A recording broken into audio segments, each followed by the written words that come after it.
Good evening, Rabbi. We still have the flowers over here from Shavuot. So I figured we might as well say something about the holiday, which I didn't get a chance to stay upstairs over here. The question is like this, right? Which is asked regarding the Megillat Ruth, which is one of the main themes of the holiday. Because Shavuot is the birthday of David HaMelech, and it's also the Yom Yortzeit of David HaMelech. He was born on Shavuot and he died on Shavuot. Right? This was a holy day. It was also Shabbat as well. It was Shavuot and Shabbat, the day that he was born. And also the day that he died also. It was Shabbat and Shavuot. So Shabbat or Shabbat? Shabbat. So this one was Shabbat. Yeah, this year was Moshe Shabbat, but he died, it was Shabbat. So the question is asked regarding the book of Megillat Ruth, certain things, For instance, did when Machlon and Kilion, when they married the Ruth and Orpah, were they converted? He converted them or he didn't convert them? We just did a conversion right downstairs right now. So the question is, did they do the conversion or they didn't do conversion? The Machlon and Kilion, when they married Ruth and Orpah, they were goyot. Ruth was the daughter of a king of Moab. That's what he was, right? Eglon, the king of Moab, was the father of Ruth. That's what it says in the Midrash.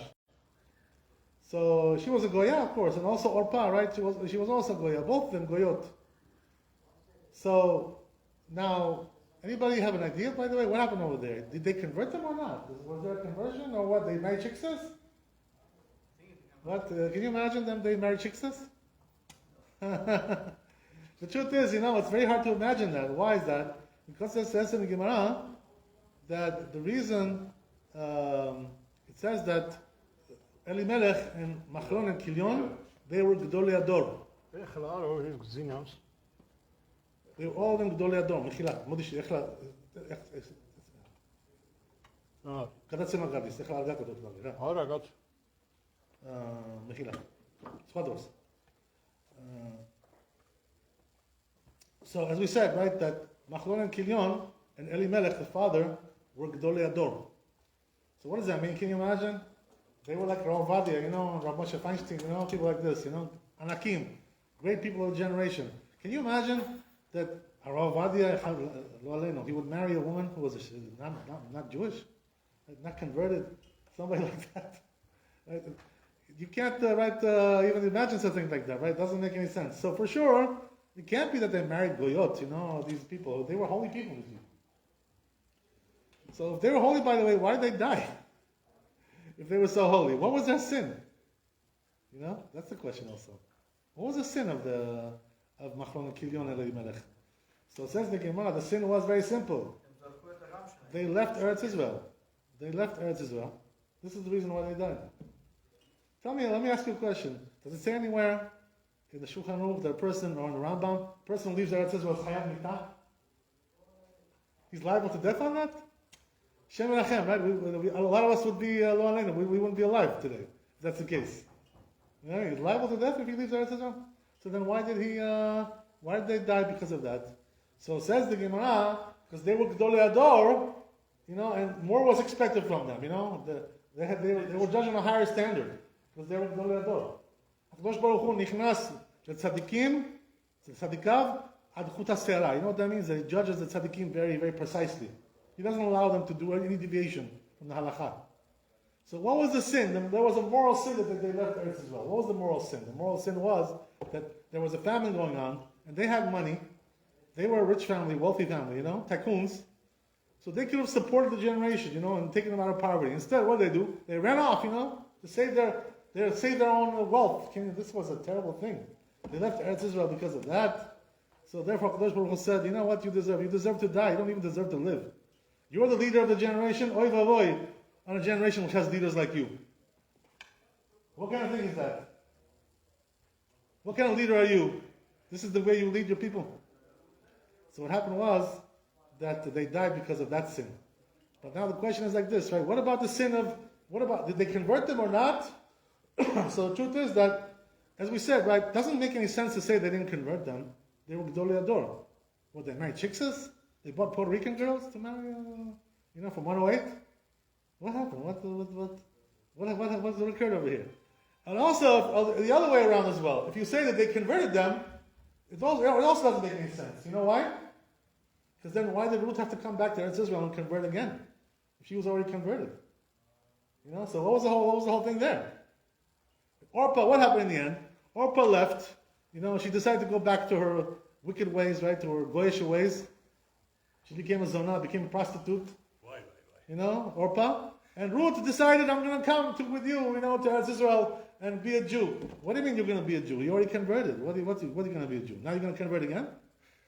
What are you going to, what kind of thing is that, right? So what's the answer to that question?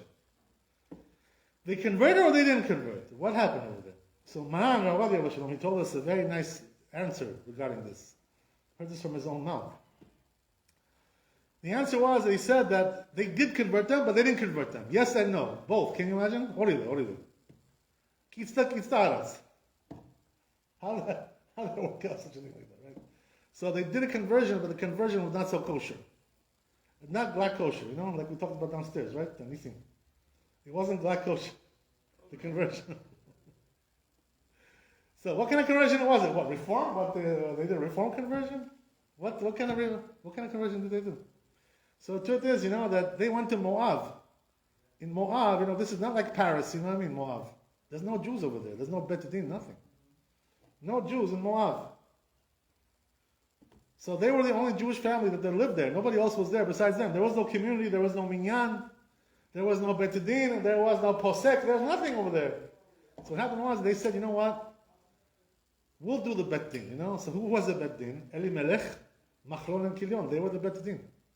This is kosher Bet Din? Yeah. Not kosher. You know why? They're relatives. They're related, right? You're not allowed to have relatives on the Bet Din. Makes sense. Yeah. Not necessarily Ashele. Father and son, what kind of thing is that, right? Father and son, you can do business, Father and son, we're in business together. But Bet Din, there's no father and son. What kind of thing is that? Right? So you cannot do Bet Din like this. So then how do they do it? So there's an opinion, brought down to Tosfot. It says that you're allowed to do a conversion like that, even with relatives, in a Bet Din. Even though this is not the halacha, it's one opinion, dat yachid, minority opinion. But since they had no choice, they used it. Like it says in the Gemara, Masechet Brachot, it says over there, Kedaihu Rabbi Shimon, bismoch alav b'shakat chag. You know what that means? That Rabbi Shimon, you can rely on him, even though he's a minority opinion, even though he's a single opinion, you can rely on him when a time of need. So the same thing over here. The rule is like this, that in a time of need, when there's no other choice, you're allowed to rely even on a minority opinion. On a single opinion even. Something like that. Can you imagine? This is what they did. They had no choice. There was no other Jews over there. So they had to do according to this opinion, the conversion, which is not really the halakha. So what happened? This is the reason why they had to do the conversion again. Now they do black kosher at this time. You know what I mean? Last time it was a cheesy conversion, cheesy one. You know what I mean? Now do a real conversion. Black kosher. Halak bet Yosef. No relatives, no monkey business, right? None of that stuff. Real Bet Din. This time. So they had to convert again. This is the reason why Ruth had to convert again. Orpah, she stayed behind. This is what happened, So this is the reason why it was what it was, regarding the conversions. But now there's also another question which comes up. Also another very strong question, by the way. If you learn this in the book of Ruth, you have to ask this question. If you don't, you're not reading it carefully, you better read it again. Because what happens over there, right? That came Boaz, he was a relative of theirs. He wasn't the brother of Machlon and Kilion. He wasn't their brother. He was like an uncle or a cousin or something, whatever. Right? He wasn't a brother for sure. Who was Boaz, by the way? Boaz was also Gdol Ador, himself. He was the shofet. He was the judge of that generation. He was the shofetich, He was the shofet of that generation, Boaz. Big man, Gadam Gadol. He was also Gadol. That whole family was Gadol, This was the family of who? Of David HaMelech. These were, Yehuda, Peretz, from Peretz, David HaMelech. So, what happened was that Boaz, they're asking him to do what? To do Yibum, right? To marry the Ruth, who was the wife of Machlon. But wait a second, in the Torah, does it say uncle does Yibum or cousin? No. It's supposed to be a brother. You know what I mean? So what business did Boaz have to do Yibum with Ruth? What was that whole story over there? You know what I mean? The Torah doesn't say that. The Torah doesn't talk about Yibum like this. It's a brother. So what's the answer? Why did they do such a Yibum like this? Who needs it? For what? What, you're putting on a show? What, you're doing like a substitute? The teacher didn't show up. We'll bring a substitute instead. There's no substitute when it comes to Yibum.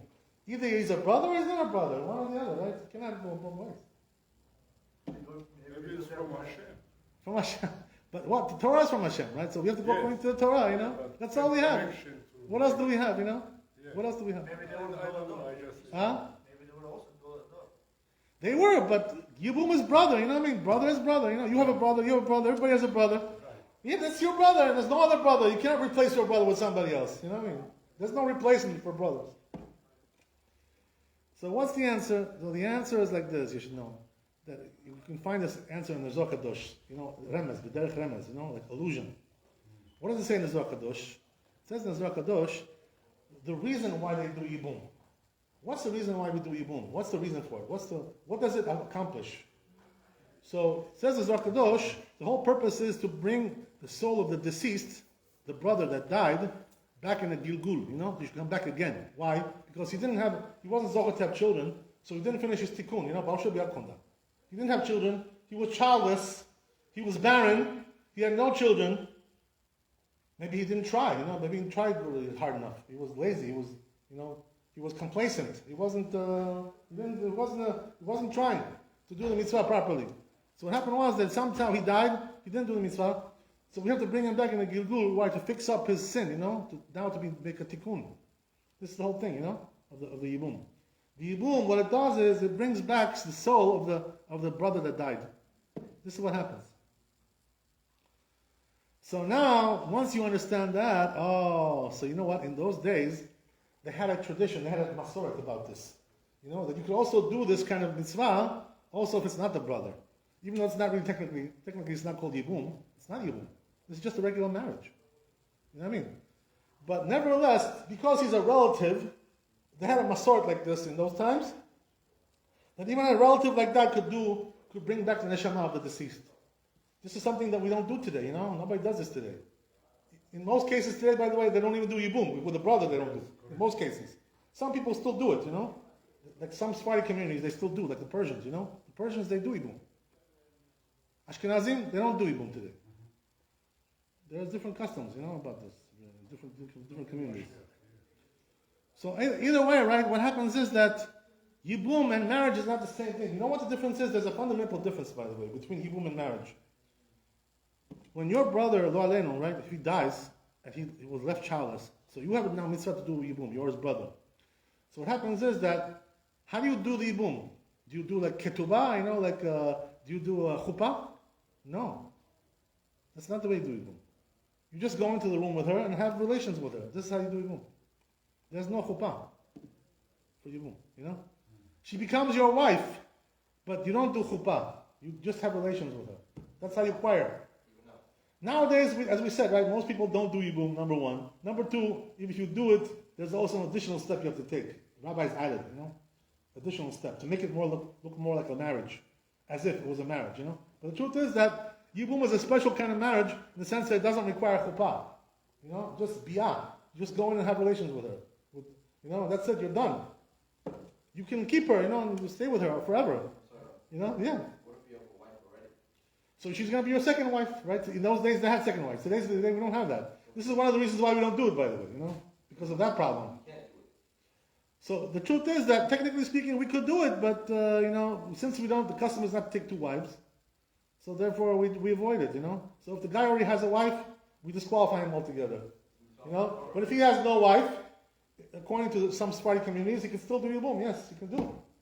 Yeah, he can do it. Ashkenazim, they don't do it. They don't do it today. They have some reasons for that, by the way. Yeah. Excuse me. If it's a good question, I just had in mind. And if person did Yibum, he can marry somebody else too. Yes, of course. Yeah, of course. So like a permitted how many? Yeah, you can, a person is allowed to have, according to Din Torah, Right. not like that, right? Not like that. But Din Torah, you can have 4 or 5 wives if you want, no problem. Thank you very much. Okay. But now we don't do that, right? We don't do it. It's not allowed anymore. Now we don't do This it. is a mitzvah of the Torah. And Yeah. all of a sudden a custom is prohibiting us from doing mitzvah of the Torah. Yeah, absolutely. Yeah. That's a big. How Yeah. do we alleviate this issue? So you know what it is, right? That this was a decree that was made by Rabbi Gershom. You know, it was about 1,000 years ago, more. He was before Rashi. You know, and he made a decree with the Ashkenazim. Really, the truth is, the decree was made in general. He made a decree that you shouldn't take 2 wives. You know, so that decree was accepted by the Ashkenazim. So once that decree was accepted, they stopped doing yibum, all that stuff. Right, finished. Come on now, right? So here's the thing, right? What about the Sfaradim? The Sfaradim never really took on Rabbeinu Gershom. They never really took it on as an obligation. So why don't they take 2 wives today? So you know, I'll tell you a secret about that. You know, Maran, Rabbi Gershom. He solved all the problems for us, by the way. You know, every question he had an answer for everything. A big gaon like this, you know what I mean? There's nothing. He wasn't lacking anything. All the knowledge was there. So you know, you know what the biggest reason is today we don't take 2 wives. What's the reason? What's the problem with it? Why? Because you're misogyny, right? Is that what it is, right? Some modern terms like this, you know, misogynist, right? We don't care about that. Who cares? That's not the issue. Jealousy. Right? Jealousy. Oh, so there you go, right? He's a smart man. Argument. Smart man. You know what it is? That they say that the worst thing about having 2 wives, you know what it is? They're fighting all the time. They're jealous of each other. All the time balagan. All the time chubevi. Balagani. You know? There are always problems, always issues, always fighting going on, jealousy. Until you know how strong that is, by the way? The rabbi told us, you know, that the person who has 2 wives, his life is not life. You know why? Because they're always fighting. They drive him crazy, you know. He has 2, one from here, it's like a stereo, you know, stereo effect, you know what I mean? Left side, right side. They get you from both sides. The jealousy makes them crazy, you know? Or shalom bayit. So regarding that, right? There's no shalom. There is no shalom. That's what it is, you know? When you have 2 wives, there's no shalom. So you know what the Gemara says about that, by the way? I want to tell you something really funny, you know? It says in the Gemara, as a piece of good advice, the Gemara says, if you have 2 wives, you know, if you're one of those guys who likes to take 2, you know, 2 for 1, you know, 2 for 1, sale. You like to go for 2? So Gemara says, better, you know, you should take also a 3rd one as well. Third one, take a 3rd one also. Some inside one. Why would you want a 3rd one? For what? Listen to this now. Listen to this what the Gemara says, right? It says in the Gemara, the reason why it's a good idea to take a 3rd wife is because maybe those 2 wives are planning to kill you, you know? They both, you know, came to a conclusion. You have to die. You know, they have to kill you. So they're going to poison you, you know? Like Putin, you know? He poisons everybody, you know what I mean? You have to watch out what you eat, you know? If you know Putin, watch out what you're eating, right?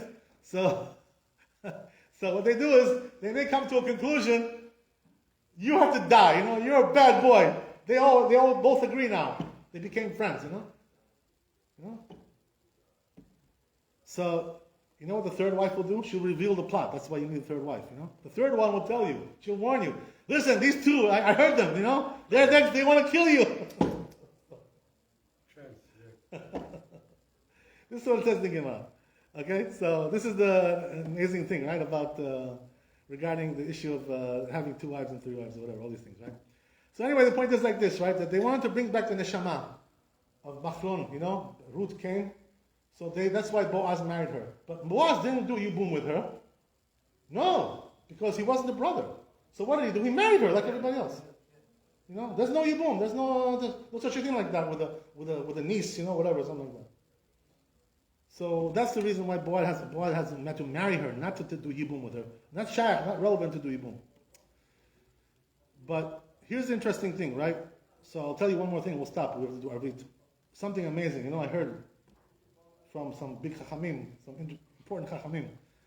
What happened was like this, you know, that Machlon, who was the neshama of Machlon? Eventually, right, King David came out of him, you know, David HaMelech, right? So David was the Gilgul of Machlon. You know? He was a Gilgul. So what does that mean? He was already metukan, he was already fixed up all the way, you know, like after he came back as David, he was already 100% cleaned up from all the sins, from all the problems, all the issues, except what happened with Bathsheba, right? He also had a problem with Bathsheba. But besides that, right, everything was clean with David. So he was the Gilgul of Machlon. So what does the word Machlon be? The word Machlon in Hebrew, what's the root over there of the word? Mechila. Mechila. What does that mean? He's forgiven, you know? So Machlon was forgiven because they did Yibum to bring back his neshama, you know, so he had a place to come back and make a tikkun. So came David HaMelech. Beautiful, right? Mashiach, everything, the whole thing, right? Machlon. What about Kilion? What happened with him, right? Orpah never came to convert. She went back to be a goy, you know? So what happened was that Kilion had no place to come back. Nobody did for him this tikkun. Nobody. Kilion. So what's the word Kilion mean in Hebrew? Kilaya. What does it mean? Destruction. He was destroyed. Shem Yirachem. He got destroyed. His neshama was destroyed. Why is that? Because he had no place to come back. Nobody did tikkun for him. Orpah didn't want to convert. So he had no tikkun. So you know what happens when a person has no tikkun and he had no children? What happens is that he has to do kafakela. You know what's kafakela? Shem Yirachem. If you read this in the Kabbalah, right? It's like, you know, you're going around in the world, floating around your neshama, and it has no place to land because you have no neshama, you have no body to go into. There's no body for you. There's no body. You're just floating around looking for something, you know. Dakakuli neshama, you know. Dagukuli, Shem Yirachem. You know, this is what happens, kafakela. This is what happened with the Kilion. So what happened was that, in the end, he found a place to come back to. You know Kilion. You know where it was. It was a tragedy, right? Kilion, destruction. Where did he come back to? According to Mekubalim, they say he came back into the neshama. He came back to Shaul, right? Shaul, after he sinned, he didn't do the commandment of Hashem. He didn't want to do what Hashem told him to wipe out Amalek, to wipe out Agag, and all the animals, and all the things that Shmuel Navi told him to do. He didn't want to do everything the way Shmuel told him. So what happened was that after he sinned, came to him the neshama of Kilion, you know, because he was also a sinner. Two sinners, you know what I mean? They go together, well together, right? It's a good pair, right? The sinner goes with the sinner. That's the this, you know? That's the way it is, right? So what happened? Kilion now clung to Shaul, and this is why Shaul was always depressed, you know, and always depressed, and he was with anxiety and all kinds of melancholy, all kinds of things like this. Why was Shaul like this? Because the neshama of Kilion came and stuck to him after he sinned. So what happened was that this is the reason why he was jealous of David. He wanted to kill him. You know why? Because David was metukan. He was fixed up. Kilion fixed him up. Ruth, Kilion, Boaz, everything was good. I'm sorry, Machlon, right? Everything got fixed up, but Kilion never got fixed up. You know, so he was jealous of David. Why? Because he never got tikkun. He didn't have any tikkun. So what happened in the end? Shaul died, you know, and Kilion was destroyed. Why? Because Kilion never had a tikkun from nowhere. Shaul himself, by the way, it says he had olam haba. You know, he had olam because he was a tzaddik. You know, the only problem he has was Shaul when the neshama of Kilion came inside of him, that it was making him sin. It was causing him to do crazy things. He became crazy. Ruach Ra, yeah. This was Kilion, destruction. Can you imagine? So this is what happened. You know, so came David and took the place of Shaul. You know, that he was better than him. He didn't sin like Shaul did in the Malchut. Like Shaul, you know? That's why Kadosh Baruch Hu did everything the right way. So what happened with Orpah, right? That says that night she went to some field, you know, and there was like over there hundreds of men, you know, and they had an orgy with them. Can you imagine? Shem Yirachem. There was an orgy over there, you know? So they all had relations with her, and she had children. Who was the children? Goliath and the brothers of Goliath. All those giants, you know, came from Orpah. So came David, who was in Kedusha, and killed all the Goliath and his brothers. They were in Tumah. This is what happened. You know? So the side of Kedusha overpowered the side of Tumah. That's the way it should be with Hashem. Amen. Amen. Rabbi Hanania למען צדקו יגדיל תורה וידיר.